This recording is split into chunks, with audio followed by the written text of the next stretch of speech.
Hello everyone, TimeToGrind here, and today I have another Overwatch hero guide, this time focusing on the Mercenary Reaper. Now what we do here is go over a hero to look at some different ways to play each one, along with pointing out a few tips, tricks, and strategies that will make you that much more effective when playing them. Now Reaper can be played in three main ways: as a flanker, a frontline defender or attacker, or even as someone trying to target other enemy flankers like Tracer. But before we go into each individual playstyle, let's go over some basic things that will help you no matter how you choose to play him. First of all, Reaper's shotguns melt any enemies no matter if they have barely any health to even tanks like Roadhog, as almost every single one of your bullets will hit your target. One small thing I see a lot of people not knowing is that you can actually hold down the Hellfire shotguns to continuously fire. By holding down the fire button, you can worry more about aiming rather than rapidly pressing your mouse. Another thing to point out is your Wraith Form doesn't turn you invisible. Most people understand that by now, but I've still seen one or two people acting as if they were completely invisible. On top of that, I see a ton of people using Wraith Form as a means of getting behind enemy lines, and although that can be good in certain situations, it's almost always better to use it as an escape. Because Reaper has a passive that allows him to heal from orbs that are dropped from dead enemies, he can create these chain-like reactions that allow him to team wipe without even using his ult. Say Reaper's in a 1v4 situation. He can focus down and kill a single enemy, then grab the healing orb and move on to the next enemy. And when he's close to dying, if you have your Wraith Form ability ready, you can escape to go grab a health pack and repeat the process. But now, if you'd already have used your Wraith Form ability, you wouldn't be able to escape and continue the chain reaction of destruction. Because of this, it's really important that you have decent map awareness about where the health packs are on each map. And when you have your teleport, there isn't too many reasons to Wraith Form behind enemy lines.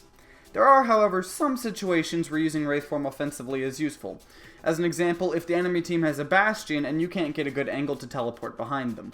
One other thing I see a lot of people doing wrong is how they use their ultimate abilities on Reaper. For the most part, you don't want to use your ultimate if any enemies can see you. The best thing to do is teleport either above or behind the enemy team and then use your ult, because if you try to Wraith Form in the middle of a few enemies and then ult, you are mid-spotlight. The second you come out of Wraith Form, you're going to be getting shot from 4 to 5 different enemies. Now we have 3 different play styles I feel work best on Reaper. The first way is as a flanker, and it's probably one of my most favorite ways to play him.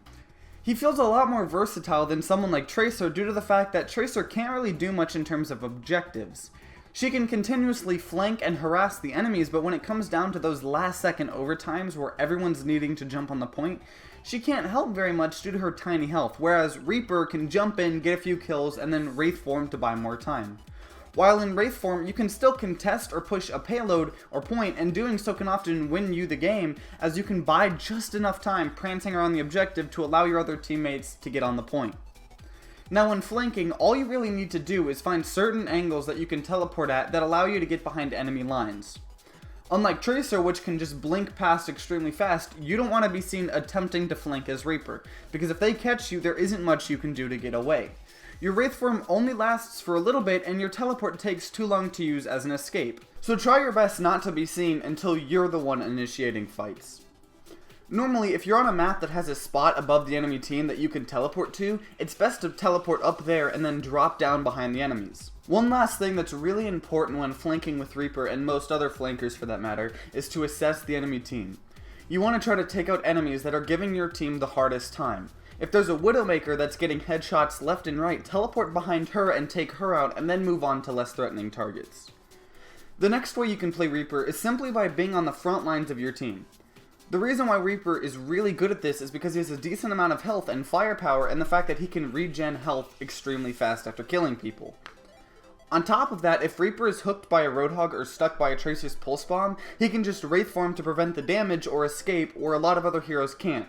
And by you being able to be on the front lines, you're potentially making it a lot safer for your other teammates.